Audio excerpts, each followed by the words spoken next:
그리고 아까 기도할 때도 말씀드렸지만 한국에 지금 큰 비행기 사고가 있었죠. 여러분들 또 많은 희생자들이 있었는데 하나님께서 또 그 유가족들에게 좀 위로함을 주실 수 있도록 계속 기도해 주시기를 부탁드리겠습니다. 오늘 우리 함께 나눌 말씀은 요한복음 4장 1절부터 26절의 말씀입니다. 좀 길긴 하지만 저희가 자리에 일어나셔서 한 절씩 같이 교독하도록 하겠습니다. 요한복음 4장 1절부터 26절의 말씀입니다. 제가 먼저 읽겠습니다. 예수께서 제자를 삼고 세례를 베푸시는 것이 요한보다 많다 하는 말을 바리새인들이 들은 줄을 주께서 아신지라.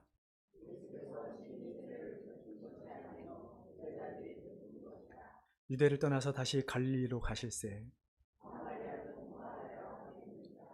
사마리아에 있는 수가라는 동네에 이르시니 야곱이 그 아들 요셉에게 준 땅이 가깝고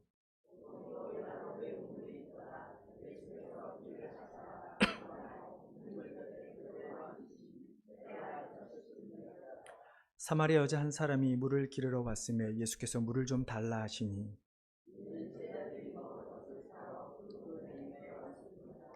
사마리아 여자가 이르되 당신은 유대인으로서 어찌하여 사마리아 여자인 나에게 물을 달라 하나이까 하니 이는 유대인이 사마리안과 상종하지 아니함이러라.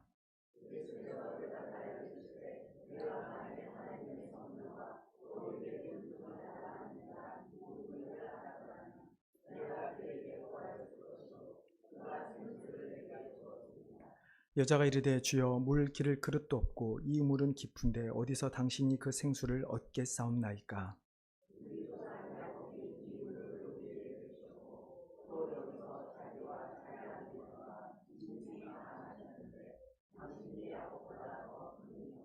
예수께서 대답하여 이르시되 이 물을 마시는 자마다 다시 목마르려니와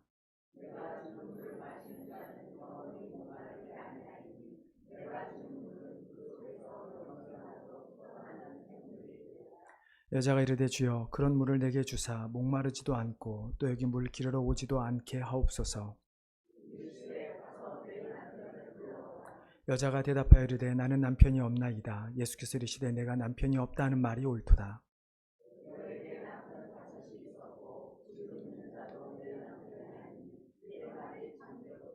여자가 이르되 주여 내가 보니 선지자로소이다.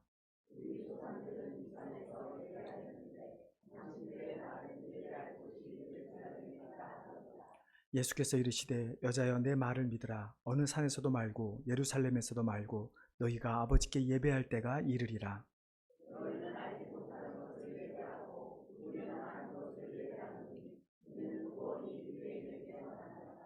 아버지께 참되게 예배하는 자들은 영과 진리로 예배할 때가 오나니 곧 이때라. 아버지께서는 자기에게 이렇게 예배하는 자들을 찾으시느니라.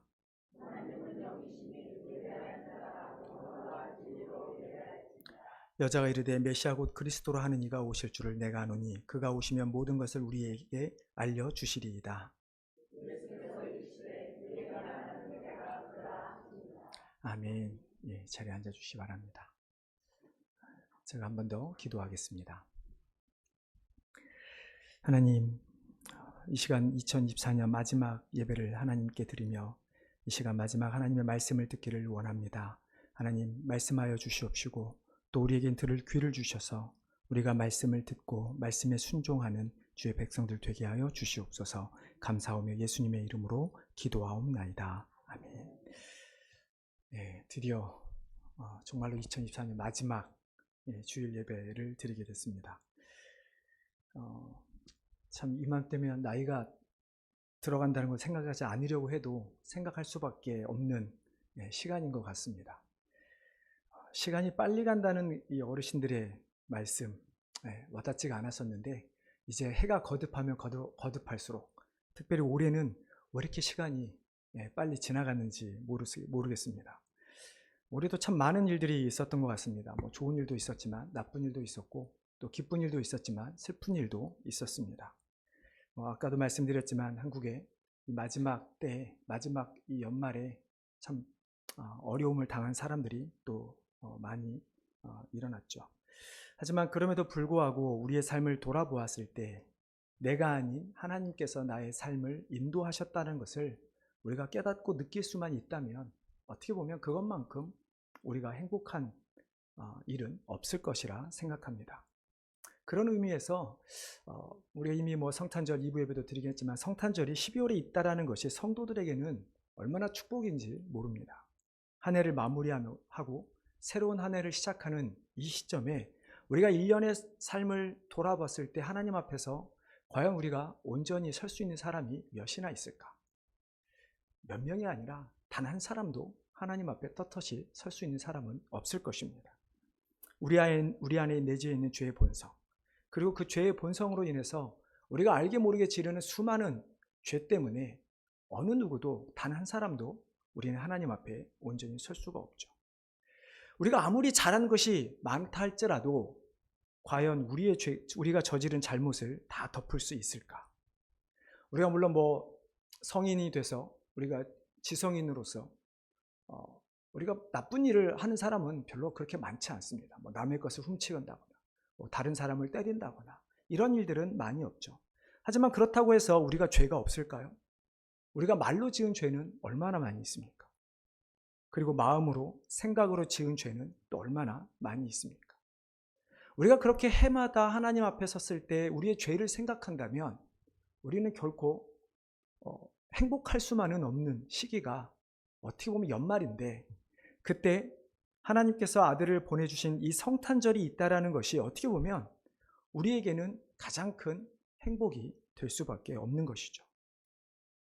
우리를 위해 독생자를 보내주신 하나님의 그 사랑, 그리고 십자가에 죽기까지 우리를 사랑하신 그 예수님의 그 은혜. 그렇기 때문에 한 해를 마무리하는 12월에, 그것도 12월 말에 성탄절이 있다라는 것이 우리 인간들에게는 정말로 큰 복이 되는 것이죠.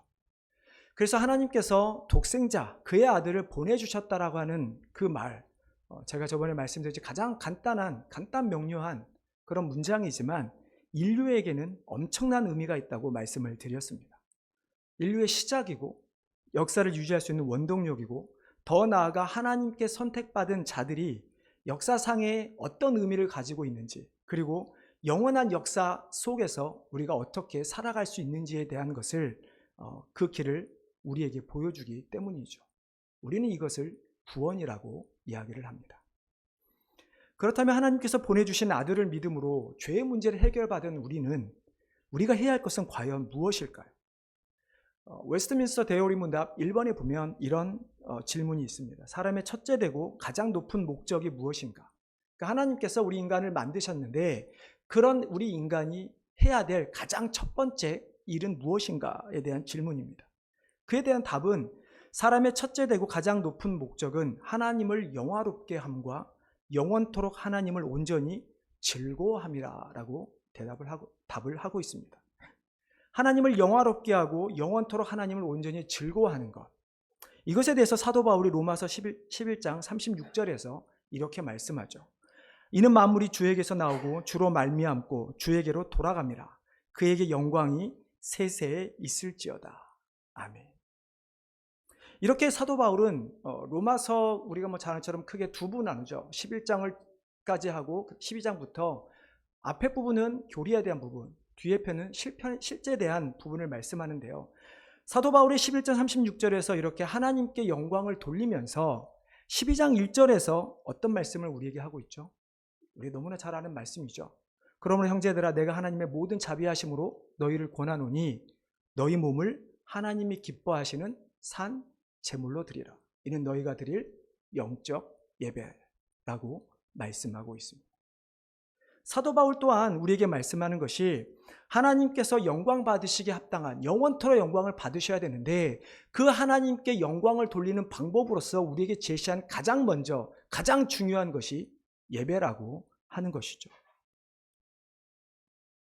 그렇기 때문에 하나님께서 보내주신 아들을 믿음으로 말미암아 구원받은 자들이 해야 할 일은 하나님을 영화롭게 하고 영원토록 하나님을 즐거워하는 것인데, 이것을 하기 위한 방법이 예배라고 하는 것을 우리에게 말씀하고 있는 것입니다.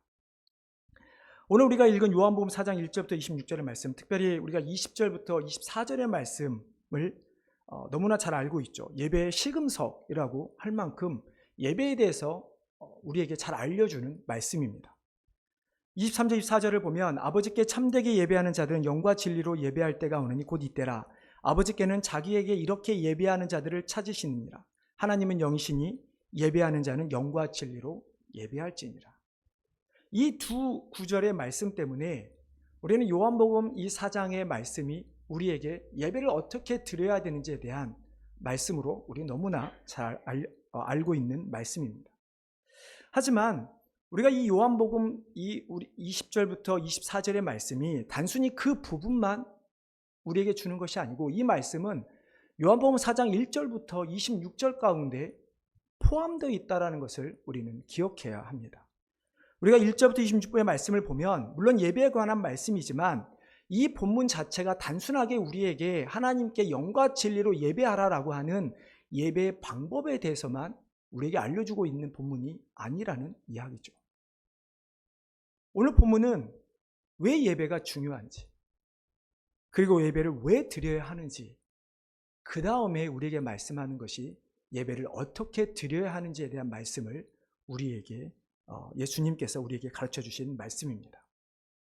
오늘 본문의 배경을 좀 보겠습니다. 요한복음 1장부터 3장까지 보면 하나님이신 예수님께서 이 땅에 성육신에서 오신 사건, 그리고 그 예수님께서 제자들을 부르시고 또 빌립과 니고데모 이런 많은 사람들을 만나면서 그 사람들을 변화시키고 세례를 베푸신 많은 기록들이 소개되어 있습니다. 그 소개를 간단하게 요약한 것이 오늘 우리가 읽은 4장 1절의 말씀이죠. 예수님께서 제자를 삼고 세례를 베푸는 것이 요한보다 많다라고 기록을 요한은 하고 있는 것이죠. 예수님의 인기가 어느 순간 세례 요한보다 훨씬 많아졌습니다. 이를 바리새인이 들었을 때 바리새인들이 어떻게 합니까? 바리새인이 이 말을 들었다라고 하는 오늘 요한이 표현한 이 말은 단순히 바리새인들이 예수님께서 더 요한보다 세례를 더 많은 것을 그냥 사실로만 팩트로만 받아들였다라는 것이 아니라 바리새인들은 이제 예수님에 대해서 질투하기 시작한 것이죠. 하지만 예수님은 아직 자신의 때가 아니었기 때문에 바리새인들과 충돌하고 싶지 않으셨습니다. 예수님의 때가 아니라는 말은 우리가 공관복음, 복음서에서 수없이 나오듯이 예수님께서 아직 하나님의 정하신 때, 즉 십자가에서 죽으실 때가 아직 아니었기 때문에 사람들로부터 분쟁이나 혹은 사람들이 자신을 세상의 왕으로 세우려고 하는 것들을 피해서 다니신 것을 많이 그런 장면들이 나와 있죠. 그래서 예수님은 바리새인들을 피해서 유대를 떠나 갈릴리로 가시게 된 것입니다. 당시 예수님이 사역하셨던 그 팔레스타인 땅을 보면, 지도를 보면 유대라고 하는 지역이 맨 최남단에 있고 갈릴리가 최북단에 있습니다. 그리고 이제 그 유대에서 갈릴리로 가는 길이 보통 세 가지 길이 있는데요. 많은 사람들이 이용했던 길은 오히려 그 갈릴리로부터 요단강을 건너서 내려오는 그 강변길, 해변길로 주로 많이 다녔습니다. 하지만 실제적으로 숏컷은 사마리아를 지나는 길이었습니다. 예수님께서는 유대에서 갈릴리로 가는 길에 있는 사마리아를 땅으로 지나가셨습니다. 다른 유대인들은 절대로 사마리아를 지나가지 않습니다. 조금 돌아가더라도 사마리아로 지나가는 것이 아니라 오히려 해변길을 택해서 가게 되었죠.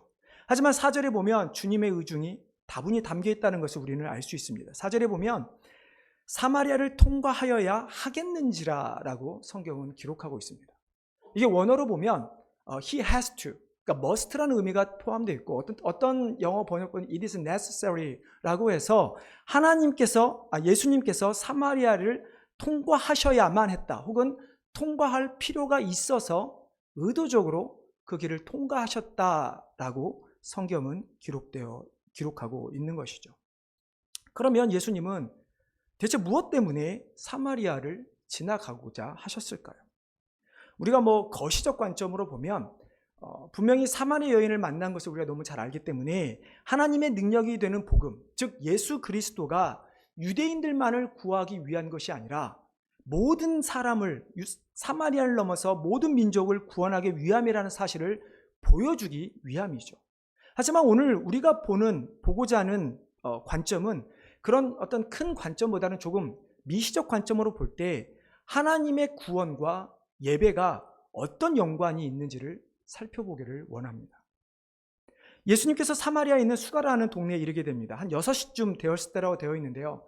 6시라고 하는 이 시간에 대해서 해석은 참 두 가지로 나누게 됩니다. 어떤 사람들은 유대인역으로 봐서 정오 12시로 과거에 해석하기도 했고요.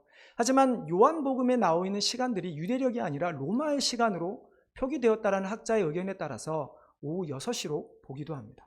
어떤 것이 더 정확한가? 그것은 학자들에게 맡기면 좋을 것 같습니다. 어찌됐든 오후 12시든 6시든 그 시간에 예수님께서 그 지경을 지나가셨고 예수님께서 피곤하셔서 우물 곁에 앉으셨고 제자들은 먹을 것을 구하러 동네로 들어갔습니다. 이때 누가 나옵니까? 사마리아 여인이 우물에 물을 길러 나오게 됩니다. 예수님은 여인에게 물을 달라 하셨죠. 그러자 여인은 이렇게 이야기합니다. 유대인으로서 어떻게 사마리아인에게 말을 거십니까? 유대인들이 사마리아인과 상종하지 않는 것을 다 사람들이 알고 있다라고 이야기를 하죠. 실제적으로 유대인에게 있어서 사마리아인은 이방인들보다 못한 사람들이었습니다. 정책적으로 로마에서 유대인들의 어떤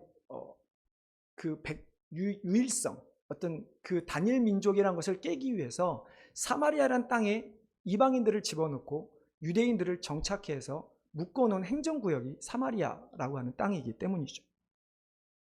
그런데 주님은 사마리아 여인에게 먼저 말을 건넸습니다.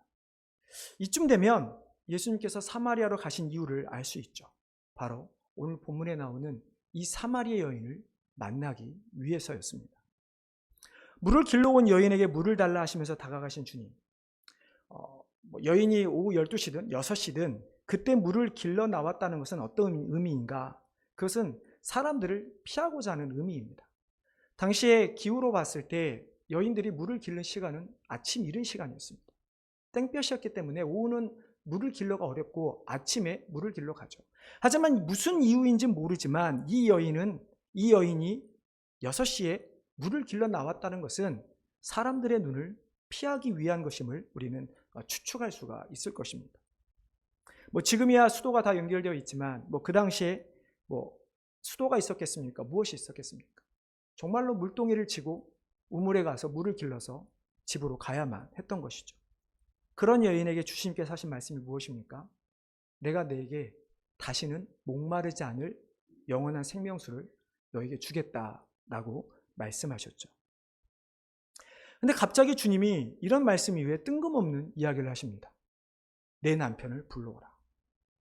여러분 이상하게 생각하신 적 없으십니까?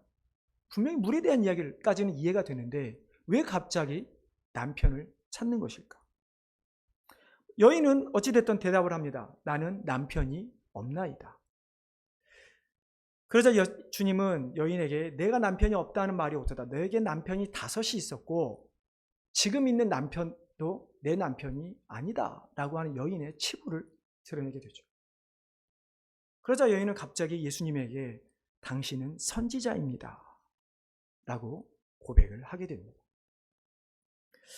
어떻게 보면 여인의 말이 상황에 맞지 않는 것처럼 보입니다. 예수님의 그 질문에 예수님이 조금 무언가를 아는 것처럼 해서 그러자 갑자기 예수님을 선지자로 이야기를 하는 것까지는 좋지만 그 다음에 이 여인이 20절에서 하는 이야기는 결코 오늘 본문의 내용과 연결되는 이야기는 결코 아니죠. 20절에서 무엇이라 이야기합니까? 여인이 우리 조상들은 이 산에서 예배하였는데 당신들의 말은 예배할 곳이 예루살렘에 있다 하더이다. 물에 대한 것까지는 좋았고 남편도 뜬금없지만 남편 이야기를 했는데 갑자기 여인이 예수님에게 예배에 대한 이야기를 하고 있습니다. 여러분 너무 이상하지 않습니까? 예배만 놓고 보면 아까도 말씀드린 우리가 이해하기 쉽지만 우리가 요한복음 4장 1절부터 오늘 본문에 이르기까지 이야기한다고 했을 때 과연 예수님과 이 여인의 대화와 여인이 예수님께 말씀한 예배를 드리는 장소에 대한 이야기를 했을 때 과연 이 둘의 상관관계는 무엇인가? 과연 예수님은 무엇을 우리에게 가르쳐 주시려고 이런 이상한 대화의 현장에 우리를 초대하고 있는 것인가? 앞에서 말씀드렸듯이 오늘 본문은 주님은 우리에게 분명히 예배에 대해서 말씀해 주시고 있는 본문입니다. 26절부터 26절의 구절에서 주님이 말씀하시는 예배를 보면 몇 가지를 알 수 있습니다. 첫 번째는 하나님께 예배할 때에 대해서 주님은 말씀합니다. 그리고 두 번째는 하나님께 예배하는 자들의 자세, 영과 진리로 예배한다는 자세에 대해서 말씀하고, 마지막으로는 그리고 하나님은 찾으시는 자, 이렇게 예배하는 자들을 하나님께서 찾고 계신다라고 주님은 말씀하시고 계시죠. 도대체 이해하기가 쉽지 않습니다.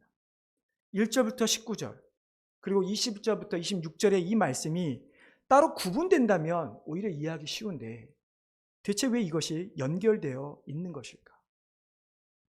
우리가 이 1절부터 26절의 말씀을 이해하기 위해서는 가장 중요한 예배에 대해서 예수님이 말씀하신 것을 이해해야 합니다.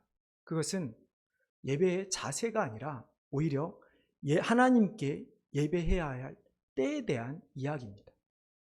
우리가 하나님께 예배할 때란 언제일까요? 우리가 지금 드리고 있는 것처럼 주일날 아침이 되면 나와서 예배하는 그때를 이야기하는 것일까요? 아니면 예수님께서 언제 오실 재림하실 그날을 기다리고 있다가 몇 년도 몇 달, 며칠에 드리는 어떤 그런 날을 의미하는 것일까요? 아니면 그렇다고 이 여인의 말처럼 이 산도 말고 예루살렘도 말고 어떤 장소를 우리에게 말을 하고 있는 것일까요? 예수님께서 우리에게 하나님께서 예배할 때가 이른다라고 하는 이 말씀을 하시면서 우리에게 그 하나님의 때에 대한 힌트를 우리에게 말씀하고 있습니다. 우리 22절 말씀 한번 같이 읽어보겠습니다. 22절입니다. 너희는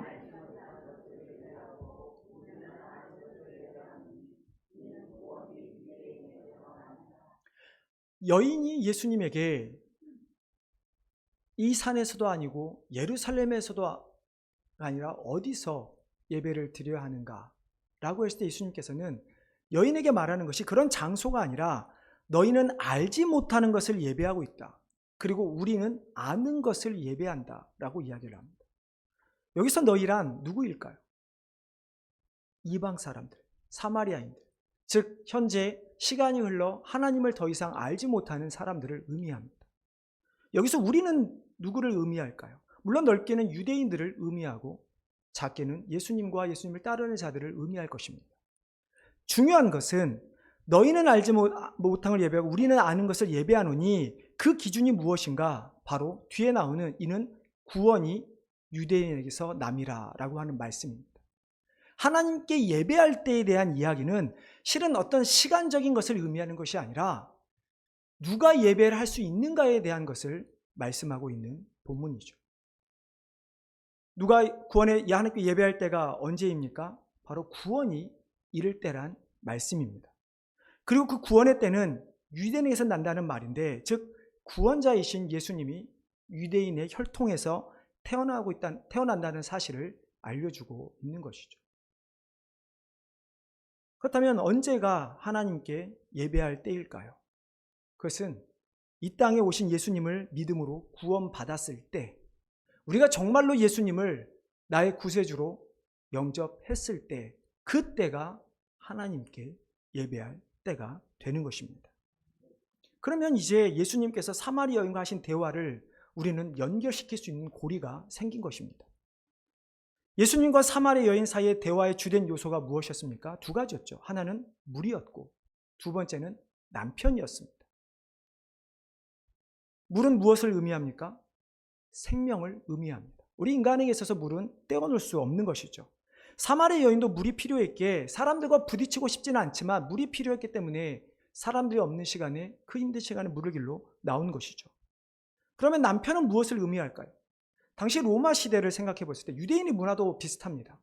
당시 로마 시대의 문화를 보면 여인들이 삶을 영위할 수 있는 가장 중요한 방법, 도구라고까지 하면 좀 이상하죠. 방법이 무엇인가? 그것은 남편을 통해서입니다. 물론 여인들이 스스로 일을 할 수 있고 어느 정도 아들이 없는 경우에 우리가 성경에 잘 알듯이 유대인 가운데는 딸들에게도 유산이 물려지기도 합니다. 하지만 기본적인 어떤 경제 구조를 봤을 때 여인들이 스스로 살아가는 것은 쉽지 않고 남자들이 경제 활동의 중심이었고, 그렇기 때문에 남자에 따라서 여인의 삶이 달라질 수밖에 없는 것이죠. 그렇다면 여인에게 남편이 5이 있었고 현재 남편도 남편이 아니다라고 하는 이 말은 무슨 의미입니까? 여인이 남편이 자주 바뀐 이유는 성경이 정확하게 그 이유를 표현하고 있지 않지만 이 여인은 삶의 방법이, 살아가기 위한 방법이 필요했던 것입니다. 그래서 남편이 계속 바뀐 것이죠. 지금도 살고 있는 누군 남자가 있지만 남편이 아님에도 불구하고 그 남자가 필요했던 것이죠. 결국 남편 또한 당시의 여인으로서 삶을 영위하는 데 꼭 필요한 존재였던 것입니다. 그렇다면 여기서 우리가 알 수 있는 것은 무엇입니까? 예수님께서 여인과의 대화 가운데 물을 달라, 남편을 불러오라 라고 하는 이 이야기는 무엇이냐면 내가 지금 어떻게 삶을 살아가고 있느냐, 내가 무엇을 의지하며 살아가고 있는가 라는 것을 묻는 것입니다. 그래서 그 여인에게는 나에게는 물이 필요하고 나에게는 남편이 필요하다는 이야기를 한 것이죠. 하지만 예수님께서 그 여인에게 하신 말씀은 무엇입니까? 그런 세상에 목마르는 물이 아니라 마르지 아니할 영원한 생명수가 필요한 것이고 내가 있는 지금 내 남편도 내 남편이 아니다 라고 하는 것처럼 지금 내가 함께 살고 있는 남자도 너에게 생명을 줄 수 없다라는 이야기를 하고 있는 것입니다. 그래서 오늘 본문의 실은 맨 마지막에 25절과 26절을 보면 여인이 깨닫게 되는 것입니다. 아, 그리스도가 오는 때가 있을 것인데 그때가 되면 우리가 모두가 다 하나님 앞에 나아갈 수 있을 것이라는 것을 알게 되는 때가 있죠. 그리고 예수님은 뭐라고 하십니까? 내가 바로 그 메시아라고 말씀하고 있는 것이죠. 즉 예수님은 여인에게 너희가 세상에서 생명을 얻고자 하는 물과 남편, 그 이상의 중요한 그리스도가 필요하다는 사실을 알려주고 있는 것이죠. 결국 이 여인은 예수 그리스도를 믿음으로 새로운 생명을 얻게 된 것입니다. 새로운 생명을 얻게 된, 예수를 믿게 된 여인이 그렇기 때문에 처음 꺼내는 질문이 바로 예배일 수밖에 없는 것이죠. 여인에게 있어서 분명히 여인은 과거의 조상들에게 무언가를 들은 것 같습니다. 아, 하나님께 택했던 백성들, 그 백성들이 해야 될 것은 하나님께 제사하는 것이었고 하나님께 예배하는 것을 분명히 여인은 알고 있었습니다. 그렇기 때문에 지금 예수님이 여인에게 다가왔을 때 그 여인은 예수님 앞에 예배를 어떻게 드려야 하는가에 대한 질문을 할 수밖에 없었던 것이죠. 자신이 죄임을 깨닫고 예수 그리스도로 말미암아 구원을 얻었다면, 예수님을 통해서 새로운 생명을 얻었다면, 그래서 하나님의 자녀가 되었다면 마땅히 해야 할 일이 예배라는 사실을 여인은 불현듯 자기도 모르게 부지불식간에 알고 있었다는 사실입니다. 그렇기 때문에 죄에서 노임을 받아 새로운 생명을 얻은 사람들, 하나님으로부터 용서를 받은 사람들은 오직 하나님께 예배를 드려야만 하는 것이죠. 하지만 여인에게 있어서 문제는 무엇이었습니까? 어떻게 예배해야 하는지를 몰랐습니다. 그렇기 때문에 이 산에서 드려야 합니까? 예루살렘에서 드려야 합니까? 즉 성전이 있었던 어느 곳에서 대체 예배를 드려야 합니까? 라고 이야기를 하는 것이죠. 하지만 예수님은 장소가 중요한 것이 아니라 무엇이 중요하다고 말씀합니까? 예배의 자세에 대해서 말씀하고 있습니다. 예배 자세에서 이해할 때 무엇을 이야기합니까? 영과 진리로 예배해야 한다라고 말씀합니다. 헬라어로 영이라고 하는 단어는 푸뉴마티라는 단어고 진리는 알레세이시스라고 하는 단어인데요. 우리가 예전에는 이게 신령과 진정으로 번역된 단어입니다. 근데 신령과 진정이라고 하는 말은 마치 우리가 좀 형용사처럼 느껴지죠. 우리가 예배를 드릴 때 진심으로, 신령을 다해, 전심으로 예배를 드려라 라는 의미로 받아지는데요. 실은 헬라어 원어를 보면 이 두 단어는 명사입니다. 분명하게 영과 진리라고 번역되어 있습니다. 영은 성령을 나타내는 푸뉴마티, 성령 해석되는 단어이고요. 진리는 하나님의 세상의 유일한 진리인 하나님의 말씀, 성경을 뜻하는 단어입니다. 그 두 명사 앞에 인이라고 하는 전치사가 사용되어 있죠. 그래서 결국 너희가 영과 진리로 예배 드려야 한다는 말은 성령 안에서 그리고 하나님의 말씀 안에서 하나님께 예배를 드려야 한다는 이야기입니다. 성령 안에서, 말씀 안에서 예배한다는 것은 무슨 의미일까요? 그것은 나의 인도하심, 혹은 다른 사람의 인도, 혹은 우리가 정해놓은 어떤 틀, 틀이 저는 중요하지 않다라고 말씀드리는 것은 아닙니다. 하지만 그것보다 중요한 것은 성령의 인도하심대로 우리가 예배를 드려야 한다는 말씀입니다. 성령의 인도하심대로 예배를 드려서 우리가 무엇을 해야 합니까? 우리는 하나님의 말씀 안에 거해야 합니다. 하나님의 말씀에서 우리에게 무엇라고 말씀하시는지, 성령님께서 우리에게 어떻게 우리 안에서 역사하고 계시는지, 성령님이 무엇을 하시기를 원하시는지를 우리가 깨닫고 우리는 성령 안에서, 말씀 안에서 예배를 드려야 하는 것이죠. 우리 스스로 나는 예배를 잘 드리고 있는가? 그럼 우리가 점검하기를 원한다면 내가 예배를 드리고 있는 동안 나는 성령의 인도하심을 받고 있는가를 생각해 봐야 합니다. 내가 이 예배를 드리기까지 나의 일상의 일주일의 삶이 정말로 하나님께 예배드릴 사모하는 마음으로 삶을 살았었는가? 아니면 일주일은 나의 날, 그래서 내가 원하는 대로, 내가 하고 싶은 대로 살아가고 주일날 아침에는 교회에 와서 하나님께 드리는 이런 삶을 살고 있지는 않는가? 우리가 예배를 오면서 하나님 말씀을 사모하고 있는가? 과연 우리가 성경을 통해서 하나님이 누구신지, 나는 누구인지, 하나님의 은혜가 얼마나 큰지를 깨닫고 하나님께 예배를 드리고 있는지 우리는 확인해 봐야 할 것입니다.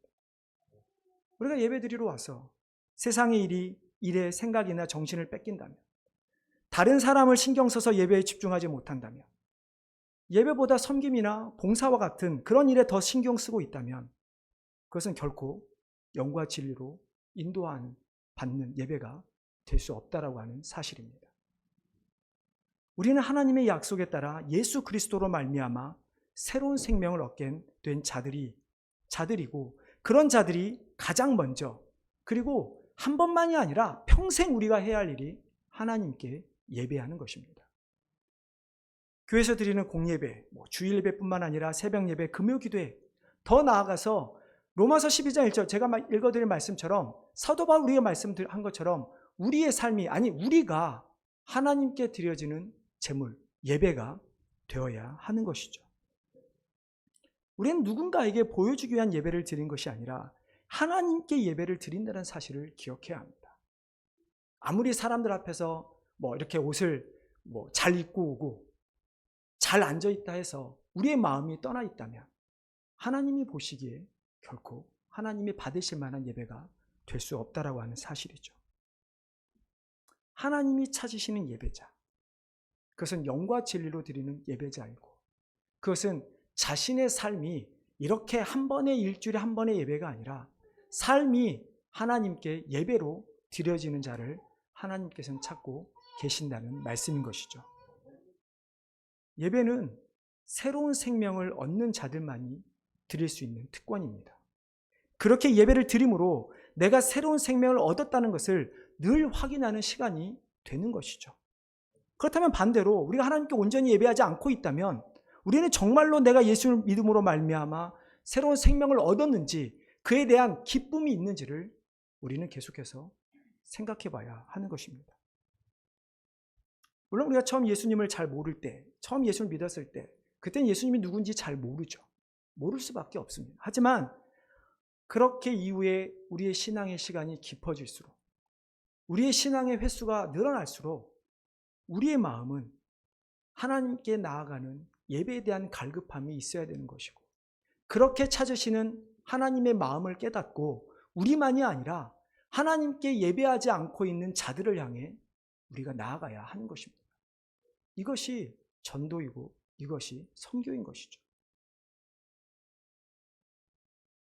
하지만 그럼에도 불구하고 우리의 신앙이 깊어질수록, 우리가 연수가 깊어질수록 오히려 예배를 드리는 것에 게을리한다면, 우리가 정말로 예배 드리는 모습이 없다면 우리는 심각하게 우리의 믿음을 돌아봐야 할 것입니다. 사랑하는 성도 여러분, 한 해를 마무리하면서, 우리가 그러면서 또 새해를 준비하면서 우리가 함께 오늘 다짐하고 나아가기를 원하는 것은, 내가 정말 예수님을 믿는다면, 내가 그 주님으로 믿음으로 말미암아 영원한 생명을, 새로운 생명을 얻게 되었다면 이제 하나님 앞에 온전히 우리 자신을 내어드리시기를 바랍니다. 올 한 해 동안 우리의 좋은 생활이 조금 미흡했다면 내년에는 올해보다는 더 나은 믿음의 모습이 있기를 바랍니다. 사람에게 보이는 것이 아니라 정말로 하나님이 보시기에 기뻐 받으실 만한 예배를 드리는, 모이기를 패하는 사람들이 아니라 모이기를 힘쓰며 모일 때마다 구원의 기쁨과 감격을 나누고 그 나누는 공동체, 그래서 그 세상에 그 기쁨의 구원의 소식을 나누는 그런 공동체, 그런 교회가 되기를 주님의 이름으로 축원합니다. 하나님, 참으로 하나님의 은혜를 감사를 드립니다. 우리가 무엇이 간데 예수 그리스도를 통해서 우리를 구원하여 주시고 하나님의 귀한 자녀로, 하나님의 백성으로 우리를 삼아주시니 감사를 드립니다. 하나님, 마땅히 하나님께 구원받은 자로서 우리가 해야 할 것은 예배일진데 하나님, 정말로 우리가 삶에서 혹은 우리가 드리는 공예배에서 하나님께 예배를 하고 있는지 우리의 삶을 돌아보기를 원합니다. 하나님, 하나님께서 영과 진리로 예배하는 자들을 찾는다고 말씀하셨사오니 하나님의 우리의 삶이 항상 성령님의 인도하심대로 살게 하여 주시옵시고 우리가 항상 하나님의 말씀을 읽고 말씀에 거하는 삶이 되어서 진정 하나님이 기뻐 찾으시는 예배자, 또 하나님이 찾으시는 예배자들을 향해 복음을 들고 나가는 귀한 예배자들이 될 수 있도록 은혜 내려 주시옵소서. 감사하며 예수님의 이름으로 기도하옵나이다. 이 시간 준비하신 예물 하나님 앞에 올려드리겠습니다.